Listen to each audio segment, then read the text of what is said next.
Yeah, so Murphy-Goode put out a call last year, and they basically said, we want to pay 2 people to live here rent-free, 6-figure salary, and a year's supply of wine, and all you have to do is pitch your dream job for Murphy-Goode Winery. And so over 7,000 people applied, and you just submitted a video talking about why you want to work for Murphy-Goode, what you think your dream job in the wine industry would be, and they picked about 17 of us to fly out here to Healdsburg for a couple days, and we did an interview and also got to just kind of explore wine country, which was awesome, and then they picked 2 of us to live out here for the year. Well, so we had over 7,000 applications for a really good job last year.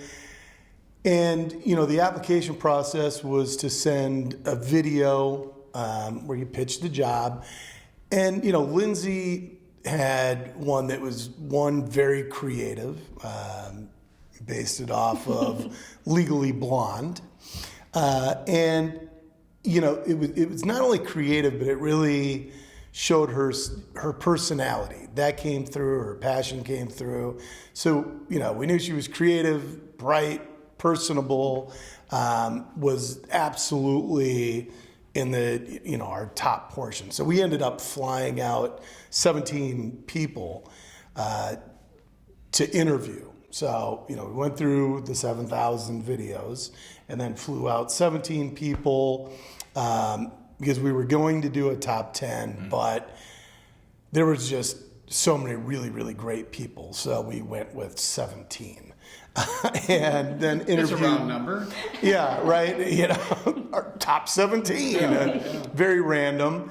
But then sat down with everybody, and again, Lindsay was rising to the top of that, and so we, as Lindsay said earlier, we ended up hiring 2 people, which we decided to do about midway through the applications last year because there were so many good people.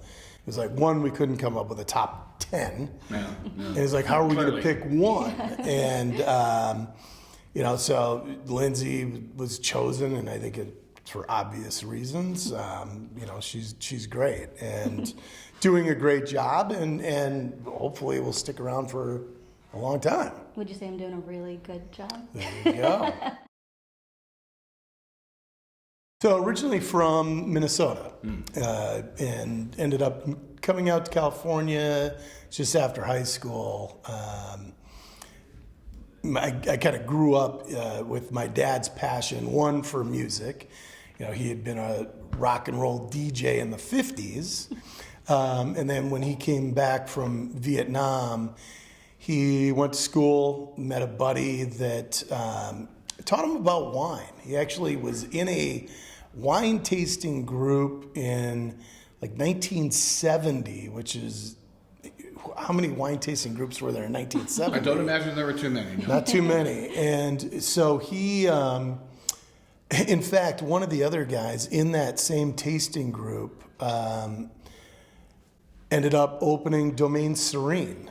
Oh, really? He's another Minnesota guy. Was it Ken? Pretty serious. It was, but yeah, these guys were super serious. And so when my dad graduated from college, he ended up opening a distributorship so I think that was 72, that introduced California premium wines to the Minnesota wine market. Oh. Prior to that, it was Blue Nun, Mateus. There were no California wines other than Carlo Rossi and the jug wines. Sure, the Italian jug wines. Yeah. And so my dad ended up having everyone who made premium wines in California in Minnesota, and so that was kind of his next passion, and so I kind of grew up with that. And so, I just knew that I wanted to do something with wine. But I didn't realize it was going to take me to wine production, to become a winemaker. How long have you been a winemaker? I've been a winemaker at Murphy-Goode for 21 years.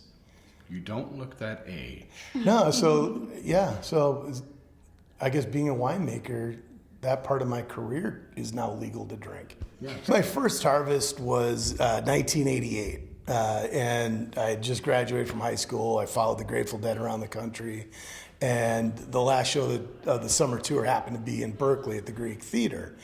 And so after those shows, I called my dad to see if he was in town, because by that time he was living in California, had also started Murphy-Goode back in '85. And I called, he happened to be in town. Healdsburg, turns out, is only an hour and change from Berkeley.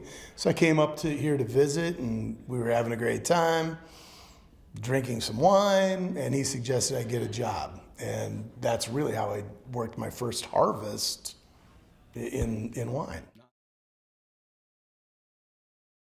I think it started when I was growing up because my parents were always drinking wine.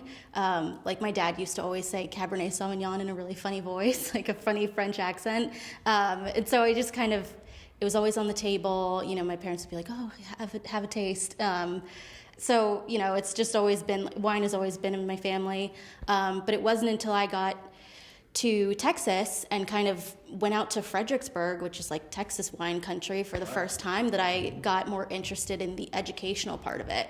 And so I just started studying it. It came at the perfect time because I ended up getting an award, kind of like a scholarship, to get my WSET level 1 and 2 through an organization who funds Black, Indigenous, and people of color who are looking to get more into the wine industry. So that was like kind of an even bigger step into just kind of immersing myself in wine. But yeah, so it kind of, the light bulb went on when I did my first tasting in Fredericksburg. This industry is, there's so much passion in it. And there's people that kind of come and go through the industry, but I think that's almost a rarity. It seems that once you're in this industry, whether it be in sales or production, and you've been here just over a year, You're here for good. you're here for life.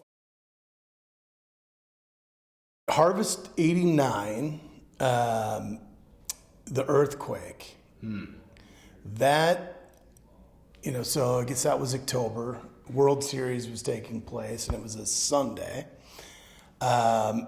I was in the winery because it was towards the end of harvest, and the other person that was there, Sean, he was inside a tank, and I thought I had heard something in the barrels. So I was staring at in this doorway, looking at the barrels, going, "Oh, there's something in there," and then all of a sudden, the barrels started to move.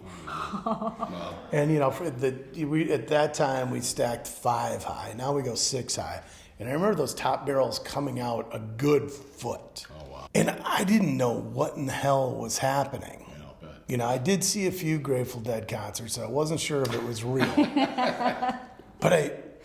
So I started yelling for Sean, and Sean's like, "Hey, what's up?" And he goes, "Is that real?" I go, "I don't know, the barrels are moving, what's happening?" Yeah. And because coming from Minnesota, Yeah. an earthquake was something that I imagined that the earth opened up, everything fell in it, and then it shut, and that was an earthquake. This, I didn't know what the hell it was. And so that was and that affected me for a long, long, long time. Murphy-Goode-Winery.com, and everything's on there. You can even buy a wine off the website. Yeah, we highly recommend that. Absolutely.